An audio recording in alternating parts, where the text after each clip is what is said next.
To the Franchise Growth Show, the show where we talk with founders who are not just chasing scale, but chasing transformation.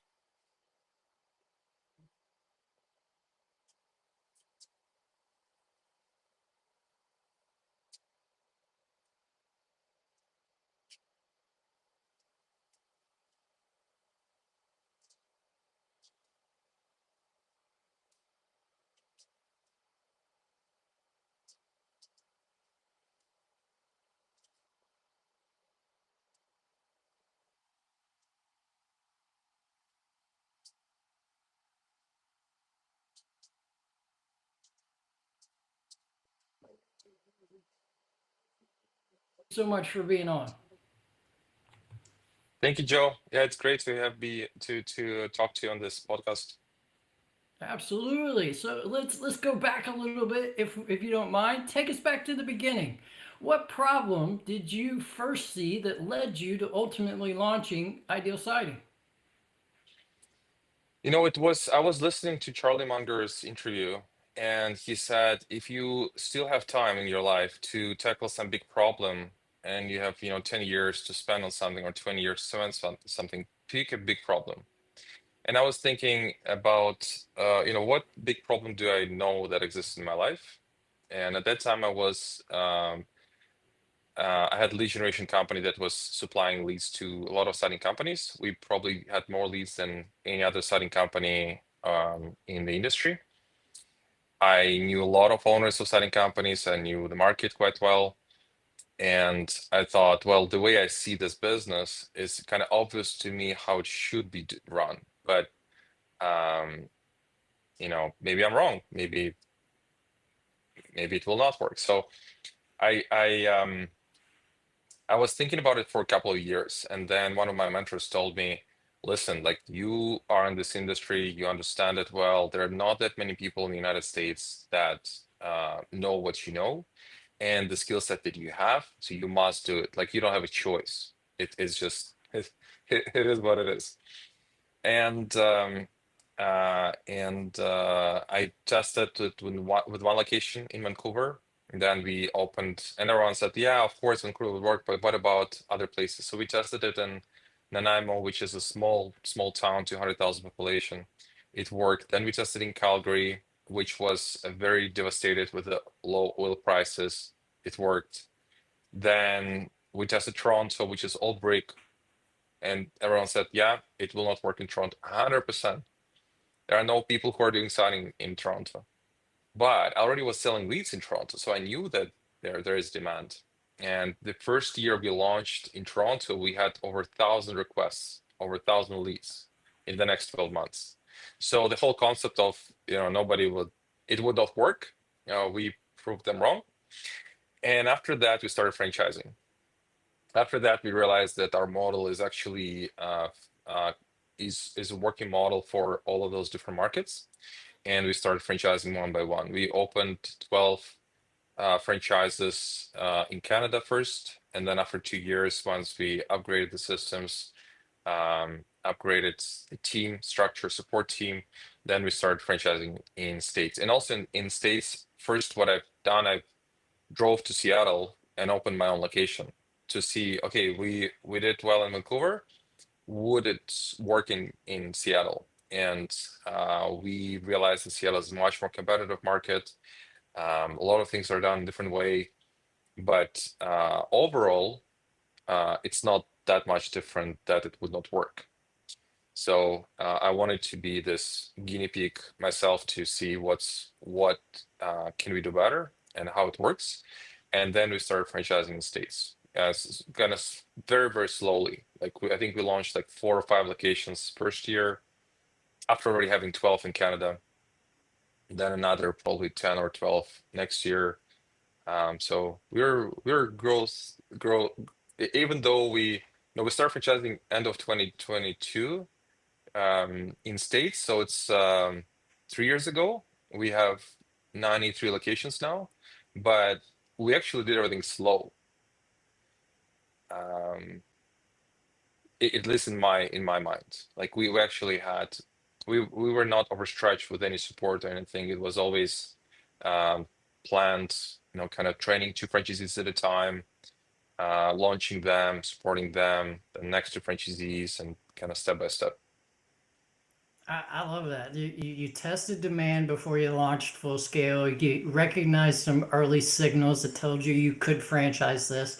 And then you really put yourself and your mouth where your money is, right? You went to Seattle and you proved the concept, not just in Canada, but in the US. And then as you did begin to scale into franchising, doing it on a slow pace where you can support those early franchisees to success is just phenomenal. So, like, kudos and congrats to the way and the methodology that you did it, and certainly to the growth trajectory that you have up until this point. That's amazing. You are in pretty big market. I think it's like $60 billion or something like that market with pretty low franchise saturation. So, why siding? Why is that such a strong category for new operators? This is the question I had for all those years that I was contemplating. I was trying to find anyone with a franchise in their title, whatever they are, bank lenders in franchising or franchise consultants or franchisors, franchisees, and I was asking them the same question: why is nobody doing this? And I've heard a lot of good reasons, and not a single person told me that it actually might work. And then I got introduction from another person to another person to another person, and then there was one person that said, under those two conditions, it might work. Tell me how you solving those two. First one is, how do you keep franchisees interested in paying your royalties after the training and after they're already running everything? What value do you provide after that? Great question. Everyone who wants to start a franchise, start with this question. Question number It's a good two was, how do you get coachable people in construction to be your franchisees? Great question, one. right? Not obvious Yeah, one. both of those are both great I I questions. I only realized that she know what she was talking about long after, but she was VP of Pro. Okay. When I was talking to her, she already had her own other businesses, things like this. But before that, in her career, she was VP of Pro.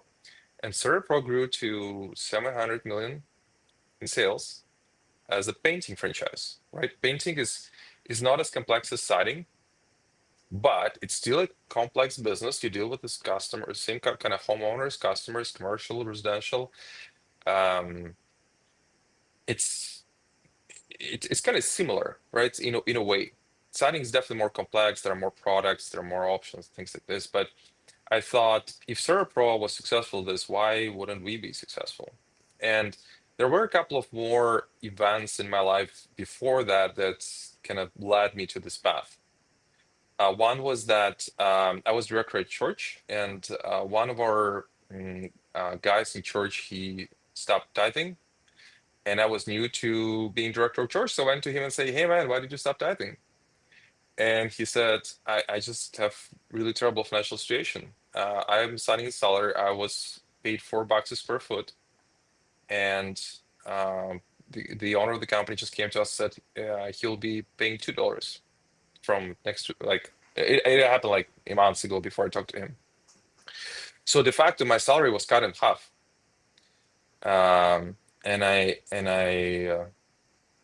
took it as a really good reason to take care of family first. Um, Ask, how can I help?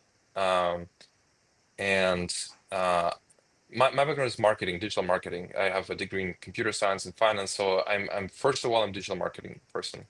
So what I told him is that, let me do some research and see if I can help you to get clients that will be paying you more. So I started calling signing companies, and one signing company told that we are charging $22 a square foot. And I was like, all right, he gets to, 22. Materials probably are very expensive because, coming from Europe, it's very common that materials are like 60, 70% of revenue, and labor is cheap. So that was my understanding. So I called suppliers. Of course, they didn't tell me price per square foot. They told me like, oh, the box, this, or square, like they were talking language that I didn't understand. So it took some time for me to get them. Okay, what's cost of one board? What's the size of one board? How much this board covers? So I did my calculations. Like, okay, it's $2 per square foot materials. $2 materials, $2 labor. They're charging $22. Sounds like a great business. So I came to him and said to this friend and said, listen, I can find clients directly and they'll be coming to you, and you can charge $4 instead of two, or actually whatever amount you want. And he said, this like nobody knows you. This is not how it works. You will not get anyone. And I told him, well, we had different verticals at that time, for marketing. So signing was just one of the verticals for me that I would just start.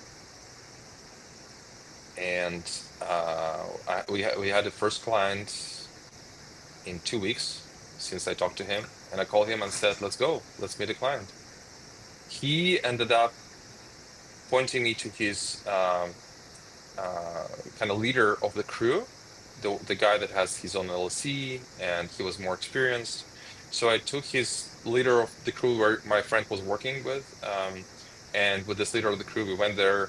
He didn't speak any English, so I was just working as a translator, but I didn't know what Cream is, what software is. Like, I didn't know anything about siding at all, in terms of products. So that was pretty weird meeting, but we gave him price, and he said, yeah, let's do it. And then he said, do you guys want to come in for tea, discuss, maybe styles of siding, everything, anything? So we went home. We gave him price around $9 a square foot. We kind of calculated that will be a really good price. And he, poured us tea and said, I like you guys. You look professional, because this crew chief, he was like all the best, like, all the equipment, big truck, and I was just smiling and being nice and talking to him. So he liked this combination. And he said, the only thing I'm concerned about is that you're half price of everyone else. And I told him, what if we don't take deposit from you? And he's like, then you got a deal. So this is how we started having no deposit policy in our company. Second event that happened was there was a local company in Vancouver that took $2.5 million of deposits from clients and closed the door. And the rumors were that the owners of the company bought 2 brand new homes and 2 brand new cars, and as a bank, through bankruptcy, you are not allowed to take it from them. So they just, that was the situation. And I was thinking about those homeowners that there was very little way for them to get this money back.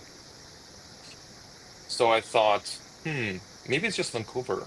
And then I started doing research about different cities in the US, and I realized that that's happening everywhere. I'll give you an example now. A few weeks ago, the company that was doing close to 400 million doing roofing and siding went bankrupt. They had multiple locations. The company was called Renovo. What happened to all those people that were doing all those projects, all those homeowners? SOL, probably. So yeah, so there those were kind of main reasons that led me to see, what if I can build a reliable brand and give an option to homeowners to have this um, reliable, well-known company, that if there is something going on that they don't like, they can always escalate, they can always call, the 100 number and get it addressed.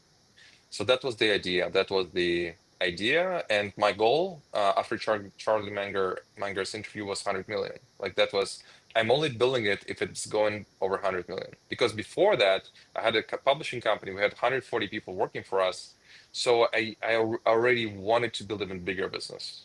So I wanted to have 100 million. That was my um, big heritage goal. I love it. I love it. Yeah, so I've talked with a bunch of people that have created franchise brands or founders of franchise brands, and but most of them, if I'm honest, need something. They need warehouses, they need inventory, they need a storefront, they need something in order to execute, right? But you didn't. So walk us through how that business like actually works and what the day in the life of a franchisee looks like. This is a great question because when I was selling leads to signing companies, of course I wanted to sell more, right? And I was coaching them and helping them how to grow and scale a business.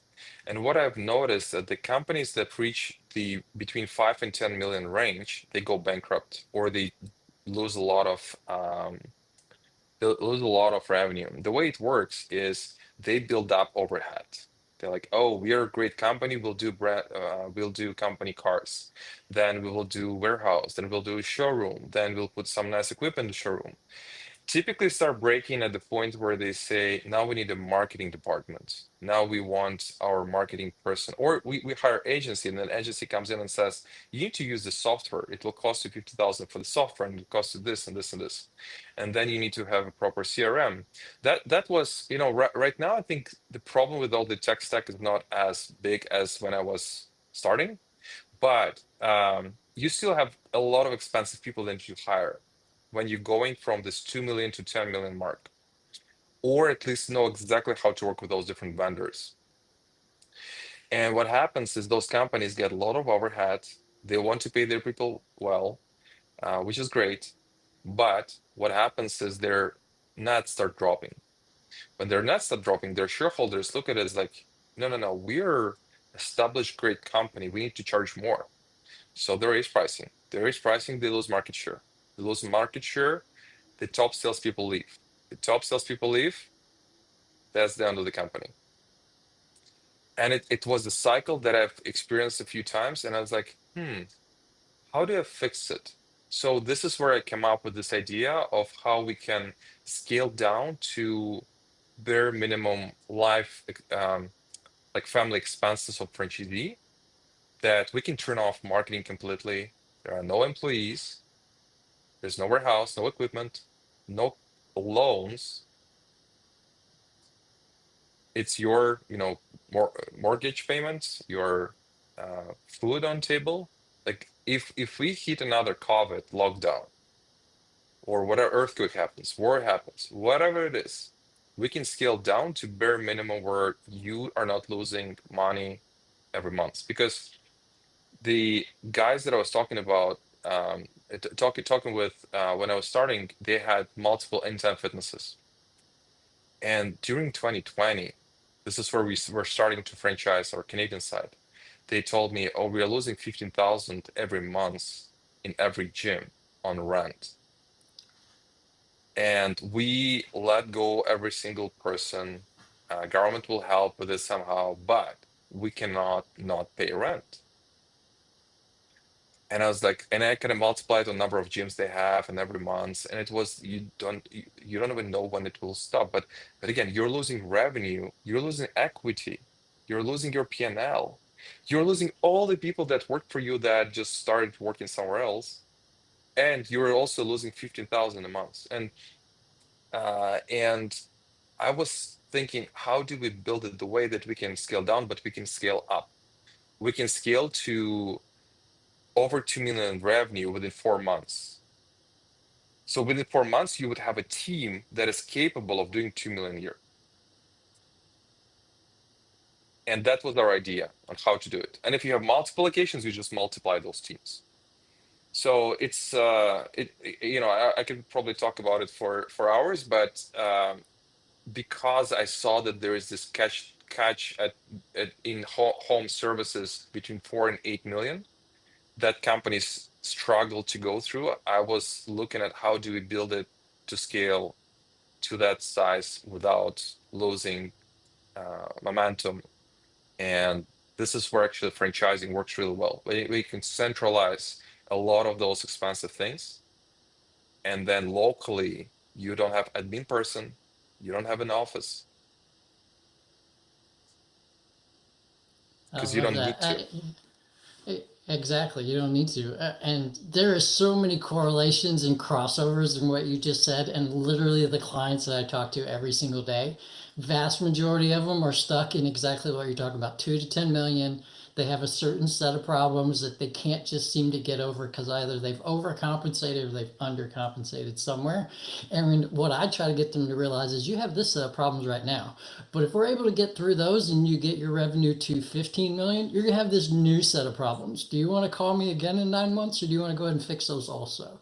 And so you do have to kind of be able to scale up, scale down, to your point, and be able to go down to bare minimum if COVID happens or something else, but then be able to scale up quickly. And the fact that you're doing it through duplication and multiplication of people across territories or locations is like genius. So again, kudos to you. That it's literally what I talk about every single day. So we got a lot of synergy going on here. That's amazing. When it comes to the franchise space, especially in America, I know it's fairly well regulated. There's some stuff that we can share pre NDA, and there's some stuff we have to wait until after that thing is signed, right? So without getting into NDA requirements and that kind of stuff, can you give our listeners just like a broad range of what a typical investment would be if they wanted to look into your franchise, what kind of revenue lift that they're looking at in maybe year one or something to that, just to give them some framework? So the typical investment that includes working capital is somewhere between 75 and 125,000. So we are on the slow end of franchising. Um, I'm usually saying that the only franchise that is less expensive for all-in, not just franchise fee, but all-in investment is probably commercial cleaning when you're not master franchisee, but the regular franchisee when you clean yourself. If you don't want to clean yourself, we are next best thing in terms of like if you go on the list from least expensive to most expensive, but which brought us a lot of candidates, of course, but we are very, very, very selective on who we choose because our owner's discretionary profit is 232,000. And a lot of those people are in first year. Like we don't have $30 million company that we add to our averages and our averages goes up. Like those are guys who just started, or my companies that just started. And I have shares in 5 locations. So, but we are in the same boat. We just started. We are in this first years of business. And maybe we're lacking some of the experience of 20 years, but we're actually hire those people that have experience. And we're now at the forefront of the industry. We're changing things without being stuck with old principles and old tools. So this is kind of the bulk part. First FDD we did in States, I put break even after X month, and then registration states said, no, you cannot have it in the FDD. So because that, like if you think about our numbers, you kind of you can do the math. Yeah, But it's pretty quick. yeah, our revenue again, mostly for a big part chunk of those are first year, is 950,000. Wow. So, listeners, take note: low investment, quick break even, high ROI, and more of an executive model versus an owner operator model, which is quite literally what most people are looking for today. So, like, take notes. If you're not already, get a pencil and paper out. This is a master class right now. So you obviously have built a ton of systems around crew hiring, marketing, how you quote, how you make all those things repeatable when you go into a new territory, a new city with a new franchisee, right? So what's the secret to doing that? What's the secret to making something repeatable regardless of geography? I mean, the model that we use, the marketing we use is very similar. There are some things that are different in some of the markets, and it takes, I would say it's like 20% different things and 80% are all the same. And it takes time to get a chunk of market in the market that you open. So I would say that every person who starts in a new market, they just need to know that if they're in less competitive market, they will get up to speed and get a big chunk of market very fast. The problem is that they will hit the ceiling also sooner because there are just that many jobs that are happening. Like in a smaller town like Nanaimo's 200,000 population, we have only so much renovations we can do. And then if you're in big market, competitive markets, the ceiling is far, like there are companies that are doing over 50 million in this space in 7 markets. So it's you can build very massive business, but to get this initial market share will take longer and will be more expensive. So the difference that we see across new markets, it all depends on how big and competitive the market is. And it's not just one better than another. You just have pros and cons. We had a conversation about what is better, to have 5 locations in low competitive environment or have one large one. I'm actually curious, what do you think, Joe? Which I'm gonna go with the five. similar I'm gonna go with the revenue? 5. Yeah, Yeah, I'm gonna go with the 5. I'm gonna go with the yeah, 5. yeah. I said the same. I want to go with the same revenue that one. Why? Because for those 5, it will be easier for me to find managers, and they don't need to be super people in a low competitive environment. In high competitive environment, my team should be a team. Otherwise, there's no chance they can win. Yep. Lower barrier of entry, and higher quality of employee that you can retain at a decent labor rate. So yeah, it makes sense. And if you do same revenue in 5 territories versus one really large one, yeah, you're likely spending a little less in marketing on that side of the equation as well, because you're not having to go against that larger level of competition. So not only is your labor less, your competition is less, and therefore your marketing is less. So it's like a win all the way across the board. Yeah, exactly. I love that. So you mentioned already that you have had a lot of interest in recent past of people wanting to get into your model, but that you guys are very selective in terms of what you look for and the type of individual that would be successful. So what kind of person is that? What's the type of person that thrives in your system, and ultimately what's the opposite? Who doesn't fit? So our average check is over 18,000. And for more mature markets, it's actually significantly higher. Some of the projects that we have are over 1 million.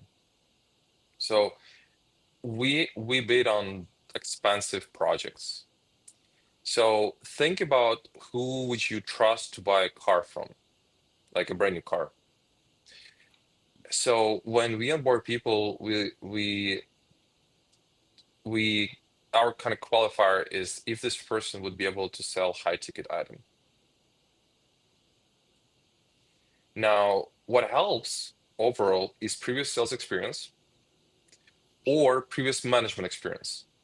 So typically, people who manage other people are more mature in terms of emotional intelligence. People with better emotional intelligence, they're actually better at closing high ticket items. So one of the questions I ask people is, how many people did you fire in your life? Golly, I couldn't give you a number if you're asking me. Too many? Maybe that's a But bad answer, but that's the honest answer. but when we have a candidate and we ask him, how many people did you fire in your life? If it's 0, it's one case. If it's 3, this person knows how difficult it is. This person knows how everything works in terms of managing people, and it tells us a lot. So it's one of my most favorite questions, because a lot of people avoid doing this, but it just shows how responsible you are, how good you are with people, and typically letting someone go is a win-win for this person and for the company in most cases, but it's very Very difficult true. to do. So we're looking for those people that are mature in terms of EQ, and or people that had sales experience that they would thrive in this environment. Some people from IT sales background or tech sales, they say, well, my deals were 300,000 average, right? So for them, If somebody is asking for a starting package for 100,000, they're like, yeah, it's only 100,000. Yeah. It's easy. Let's do Yeah, this. Sit on a piece yeah, of paper. Let's go. yeah. Yeah. I love that. I know inside of your system, you guys have a ton already, right? Because you've had a pretty substantial growth pattern. And within that, you got some owner operators, you got some semi absentees. What's your take on the absentee ownership inside of the home service industry? I spend a lot of time to think about it. I actually created index to measure how stable business will be with the absentee model, and I'll share with you later on. It's something that I was thinking about for a long time, and I talked to a lot of people about it. The only way in home services, home improvement industry to build absentee business is to build at least $5 to $6 million business, because otherwise you will not have enough resources to hire a decent management team to run your business. I'm not aware of any case in the whole industry that has specifically home service. I'm not talking about retail. I'm not talking about gyms. I'm talking about home services, home improvement. I'm not aware of any company that has absentee model below 5 million. California Closet is absentee, 7 million average. Paul Davis absentee, I think there are 6 or 7 too. Or I don't remember last. I know the biggest one was 60 million. So Sura Pro, 2 million doesn't work absentee. In painting business, for example, or I mean painting, roofing, whatever it is, doesn't matter actually. The only way to do it is to keep it very, very simple. Complexity kills scale. And those companies that offer all types of services, even at $5 million, they will not be absentee. Never. Because they're in GC market, in general contractor market. General contractor is absentee at 20 million. You cannot build general contractor business below 20 million that is fully absentee. And by absentee, I mean you're checking financials once a quarter, and the business is still profitable, and the business is still growing. It's not that it's losing money, everything is falling apart, you call it absentee. That's not absentee. Now, if we go step back and say semi-absentee, we need to define it. I would define it as 20 hours a day, 20 hours a day. Yeah, of course, 20 hours a day. Ooh. 20, 20 hours a week commitment. 20 hours a week commitment. Let's call it semi-absentee. How do we achieve it in ideal setting? Well, you need to have full-time salesperson and full-time operations to run your business. Then with 20 hours, you can help both of them, you can lead both of them. And one is taking all the appointments, another one is running all the construction jobs. You're limited in terms of how much they can execute, combine, sell and execute, but it can get you to about 1.52 million, and you're 20 hours. This is how we this is how we build it and planned it. Now, if you look at any other businesses, I again, to be 20 hours, I don't think you can do it without business doing 1.5 million. Now, how to get to this 1.5 or 2 million? Well, it actually takes a lot of work. People don't understand. Then when somebody builds $7 million business and they franchise it and they say, hey, do it. Going to 7 million is very easy. It's not. It's very, very, very difficult. So when we were pitching, we were like, our location is doing 1.5. We can show you how to get it to 1.5. We have no idea how to get it to 5 million. We'll show you to get it 1.5. What we can show you is how to build 3 of them with exactly the same model to 1.5 each. And we believe that we can outcompete the $5 million company with 3 that are doing 1.5 with the model that we created. Simplicity beats complexity all day long, every day. That's one of my strongest belief systems. I also believe there's such thing, and it's John Maxwell, so I take zero credit in this, but law of the lid, like there's only so much that any individual person or any individual team can handle or utilize or leverage. So your goal as a leader is to maximize that and then go replicate it. And that's exactly what you're doing through your model. So I love this. This is like get me excited. What is the hardest part about going from a franchise system with 5-ish locations to north of 50? There's got to be scaling pains to that, similar to a business going from 2 million to 10 million. There's scaling pains, right? So what is the scaling pains of a franchise system that goes from a lower number to north of 50? Well, because we scale kind of fairly slowly, again, it might seem that 3 years, 93 locations, that like crazy, but that's not like we actually did. We did it fairly manageable. The guys that are very versed in franchising told me that the sweet spot is 15 franchisees. So 15 franchisees a year, if you launch them, this gives you enough growth, but you're not putting too much pressure on your systems and your support team.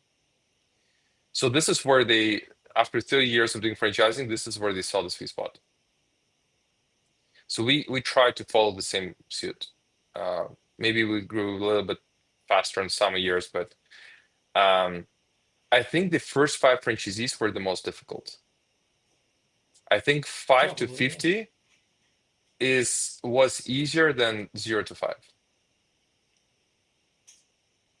That makes sense, Why? because if you apply Why? that to a business, it's very similar, right? Yeah. Yeah. Why? Because we were able to hire great people, and they helped me to build this business further. Plus, we already had 5 successful people that propelled it further. But building those 5 first successful ones, it's so difficult. It's crazy. If you talk to any franchisor who's successful, you don't understand how much effort they put into it. Effort and money and sleepless nights, and it's you need to build 5 businesses for 5 people that you just met. You need to build it, not them. They need to build it. You need to build it. Otherwise, you cannot grow from 5 to 50. You need to build You, it even if they don't want you to build it. Like it's kind of counterintuitive, but the more I learn about this industry, the more I see how much effort those guys put in the first 5, 10 franchisees.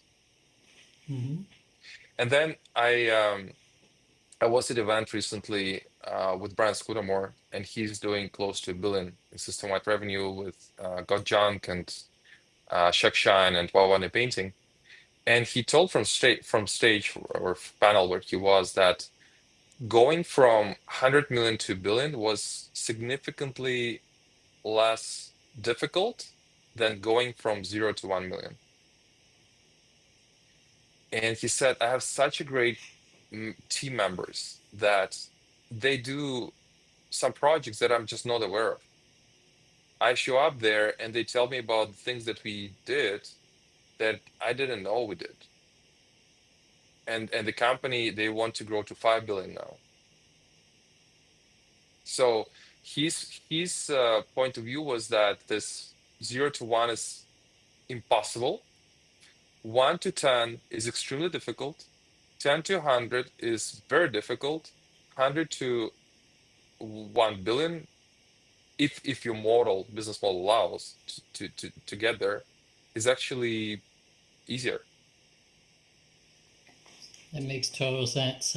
Speaking from someone who's built companies, I 100% agree with that. The first million or two is the most difficult million or two that you will ever get to. And then by the time you get there, almost intangibly, you have systems, people, documentation, playbooks that are replicatable that then you can hit a little bit of a fast forward button. And it's very true in the franchise system. So like Yeah, this is great. You got extra time? Because I Yeah, think we should go long on this sure. episode. Yeah. Because I think you're just giving an awful lot of nuggets that our audience is going to really want to dive in further into. As you continue to scale your brand, like you're approaching, the century mark, right? How do you protect culture in scaling that fast?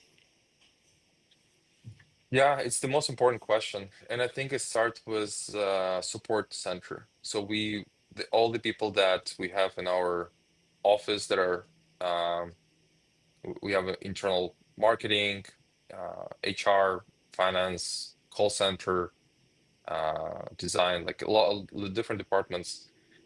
Having people that breeds this culture that we wanted to build from day one, that what led us to bring franchisees that are accepting this culture.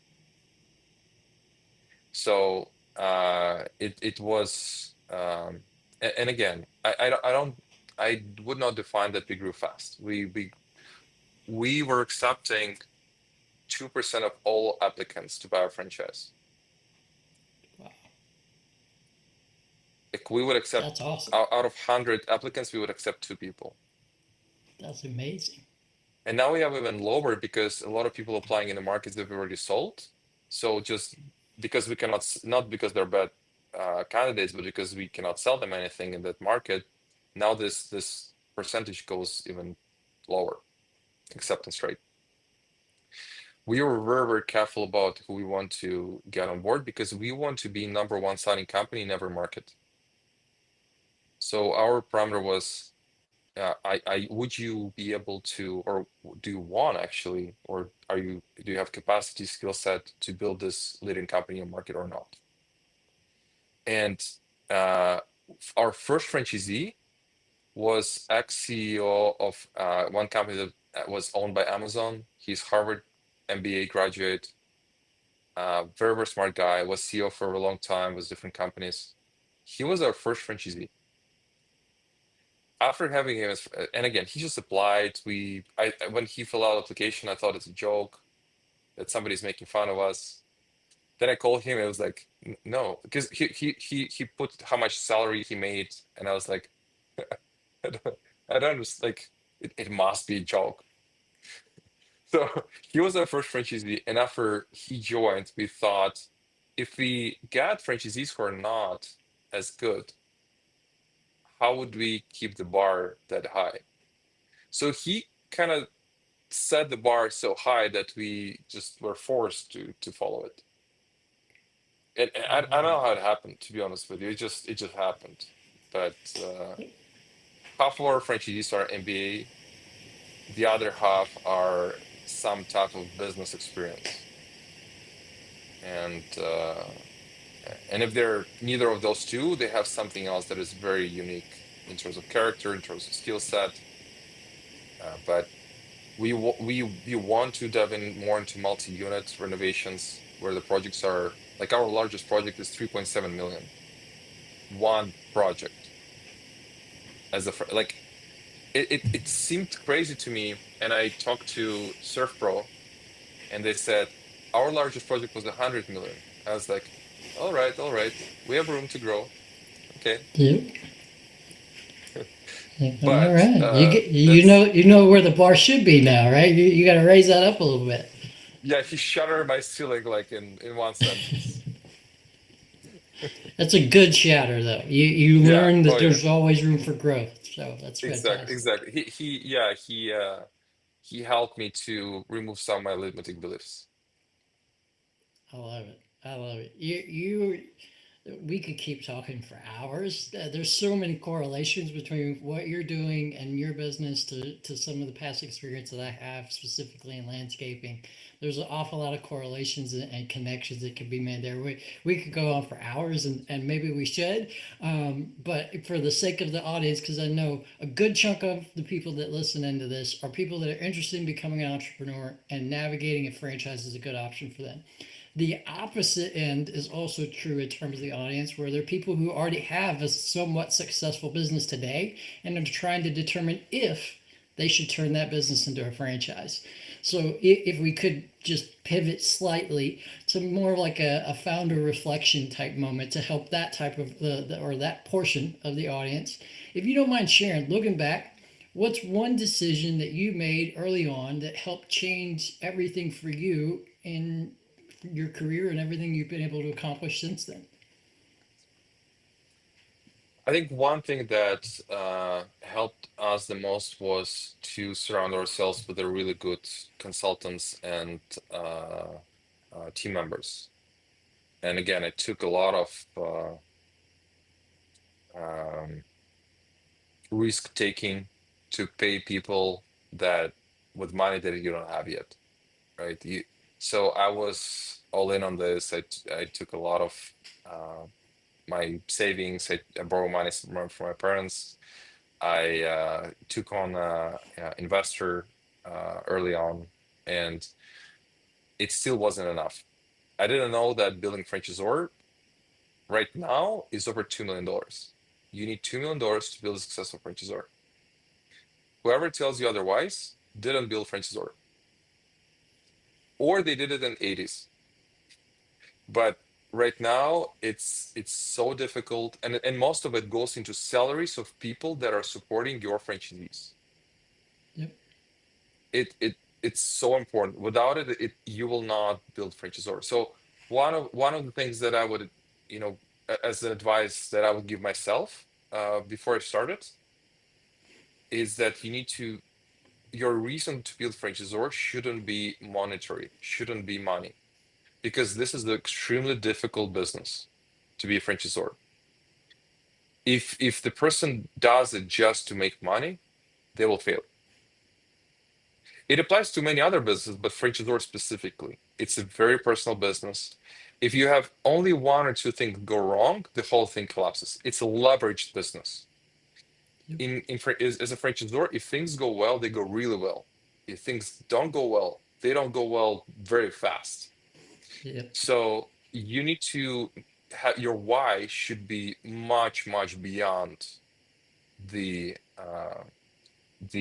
any funds. Like when I was thinking about building a business, I was thinking I don't want homeowners to be left with 20,000 deposit that they gave to a company, the company disappeared. On a small scale, on Yep. a bigger scale. I wanted to make sure that homeowners actually can rely on the company, that will be done and it will be done on time and it will be done well. This company didn't exist and still doesn't exist. Our largest competitors charge twice what we charge, and their warranty is 25 times worse than ours. Wow. Like, this is how bad it is. And this is the most expensive piece of renovation. So I had a very, again, and there are a few other personal reasons that I can, share some other time, but uh, I had a very, very strong personal why I would do it.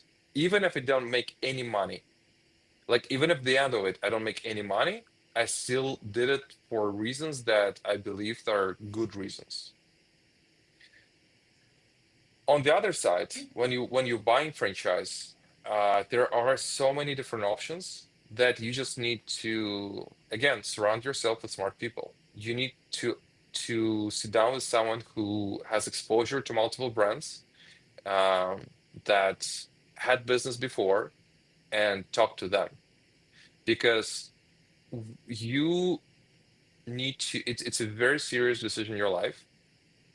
You investing big chunk of your savings, um, and sometimes in some cases you have SBA with your house as a collateral, and now your primary residence is on the line with your kids living there. So it is very, very stressful once you understand that you picked the wrong franchise. So Yep. you need to work with someone who knows how to pick a good franchise. Um, Otherwise, you're risking a lot. It's franchising is also, or usually like starting business. What was, I think, difference from starting business versus a job is it's also leveraged. If your franchise goes well, you scale it further. You build either a great stream of dividends, or you build equity that you can sell for a very good amount of money. And if it doesn't go well, you might lose a lot of your savings that you have, and a lot of time, and a lot of stress, and a lot of health, like a lot of things. So picking the right franchise is very, very, very important. I don't know what Uh, else. Like I can go into details, That's but this is like overall concept. No, I've literally said almost those exact words to clients before that, okay, I got whatever, $150,000. Tell me the best business that I should invest in. Well, there's an awful lot to answer that question. Like, we need to kind of slow down. Or, I've got a $2.5 million business and I want to make it a franchise. Well, that's awesome, but there's a little bit more to it than that. And so, like, we've quite literally are simpatico when it comes to those two answers. So thank you for sharing that, because it doubles down on things that I've said in the past, and my belief system as well. That's why I created the company I have today. It's not because it makes me money or anything like that. That's a benefit. That's not the why. The why is I want to help others. And it sounds like you did this for the exact same reason. So yet another reason we have cross-pollination going on between the two of us. I love this.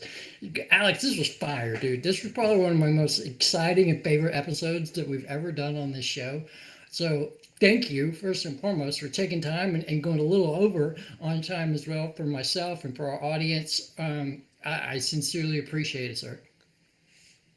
Thank you, Joe. Let's do more episodes on different topics. I really Yeah. admire what you have achieved in your life with business, and you are not just an entrepreneur, you're a serial entrepreneur, which is it's a different kind of type of people. Uh, Not many people start other businesses after they exit business. And I really appreciate what you're doing with this podcast and overall with helping people getting into business and and achieving their big audacious goals. So thank you for that. And I definitely know that we have a lot of other topics we can just focus on and later on and take them one by one.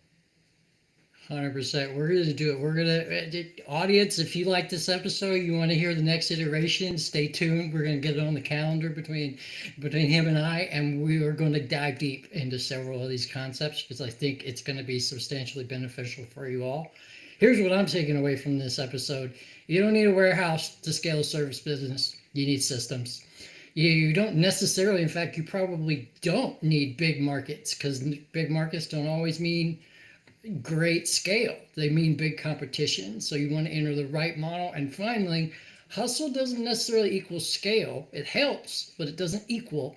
Repeatability does. So if you want to know if this particular franchise fits your goals, DM me the word siding and I will send you Alex's 2-minute drill on the ideal siding franchise guide, and we will talk through if this model fits you, and more importantly, if you fit them.